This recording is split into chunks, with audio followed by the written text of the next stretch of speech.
போதுமா? எடப்பாடிக்கு எங்கெங்க vote transferring capacity, seat converting capacity இல்ல இருக்கு. பிஜேபிக்கு அந்த பிரேமலதா எங்க 36% ஓட்டு விக்கிரவாண்டியில அவருக்கு இருந்தது.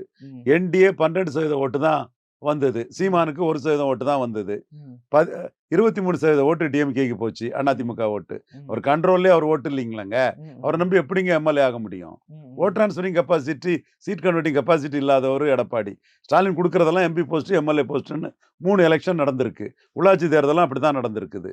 ஸோ எடப்பாடி பழனிசாமி தலைமையில என்ன கூத்தடிக்கிறார் பாருங்க. ஜாதி பிரச்சனைகள்ல எவ்வளவுக்குள்ள பல ஜாதிகள் அதிருப்திலையும் வெதும்பியும் பொறுமையுமே இருக்கிறான். அந்த அவன் சிலவன் பேசுறதுக்கு தயங்குறான். நம்ம உண்மையை உடைச்சு பேசுறோம், அவ்வளவுதான். எங்க எடப்பாடியை நம்பி எல்லாம் ஜெயிக்க முடியாதுங்க. ஓட் டிரான்ஸ்ஃபரிங் கெப்பாசிட்டியும் சீட் கன்வெர்ட்டிங் கெப்பாசிட்டியும் கிடையாது. பிஜேபிக்கு ஜெயிக்கணும்ன்ற அக்கறை இல்லையான்னு கேக்குறேன். சீட்டை மட்டும் வாங்கிட்டா போதுமா? எங்க ஜெயிக்கிறதுங்கிறது ஒரு பலத்தை காட்டி 29 தாங்க சரியா வரும்.